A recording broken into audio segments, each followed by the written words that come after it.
Did you know that you can test negative for HIV and still have it? This is because of what we call a window period. A window period is a time when you are exposed to an infection and when a test can reliably detect it. So during this time, you might have the infection, but you find that you're not showing symptoms. You find that a test cannot detect the infection that you have, and therefore it yields a false negative result because you simply took the test too early. And contrary to popular belief, window periods don't only apply to HIV. It applies to a lot of other types of infections. So this will include syphilis has a window period, hepatitis B and C have a window period, HPV has a window period, chlamydia have a window period. So not only HIV, but a lot of different types of infections have a window period. There are multiple factors that will affect a window period, the type and the nature of infection that you have. So for instance, HPV has a window period of 2 to 3 months. Chlamydia has a window period of 1 to 5 days, and a lot of the times it's actually recommended that you test for chlamydia after 7 days of having caught it. HIV has a window period of 2 weeks all the way to 3 months. So depending on the infection that you have, your window period will vary. So you need to take that into account when you are getting tested for whatever type of infection you have, particularly when it comes to STIs, because those tend to be rampant and affect a lot of people.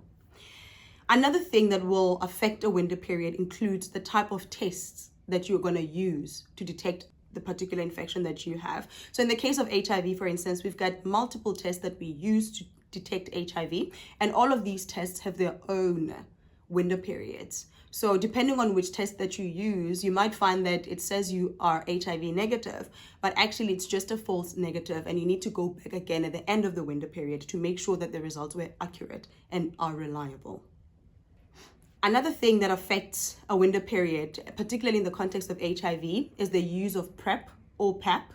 If you don't know what PrEP or PAP is, please go watch the video that I shared here where I explain what PrEP is, and I even contrasted from PAP and the differences between these two particular drugs. So in the context of HIV, the use of PrEP or PAP can delay seroconversion.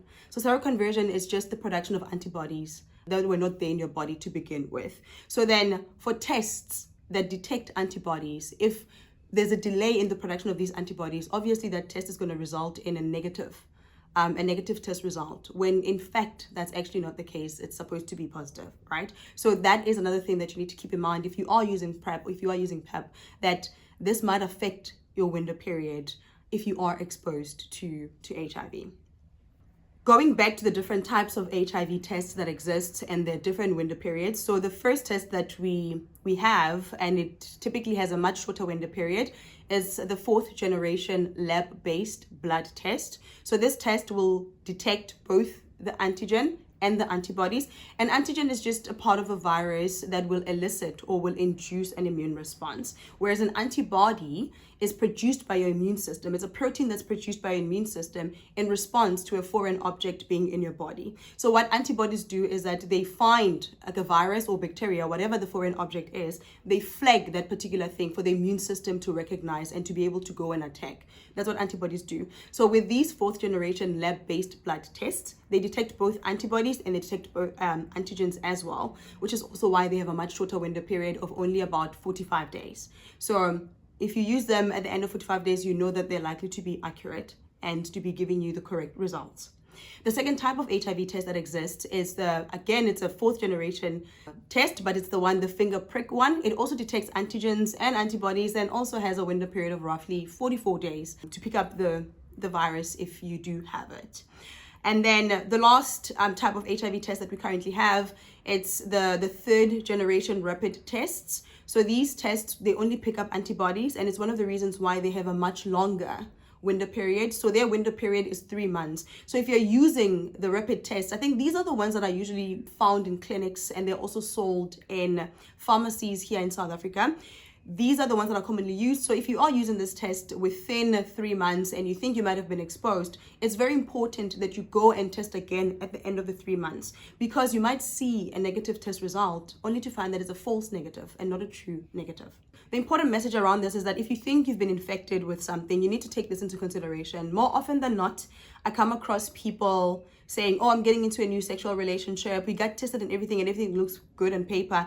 And often the question I want to ask is, did you guys make sure that, you know, you're not doing all of these tests during a window period? Because if you are, you might be seeing false negative results, only to find that, you know, again, they're false negative, and you need to go back again and get tested again to get accurate and reliable results. So for me, that is something that's important that we need to keep in mind. We learned a lot about window periods back in school, but I think we sometimes do forget, and we think window periods only apply to certain types of infections, like HIV, for instance, but actually a lot of infections have a window period.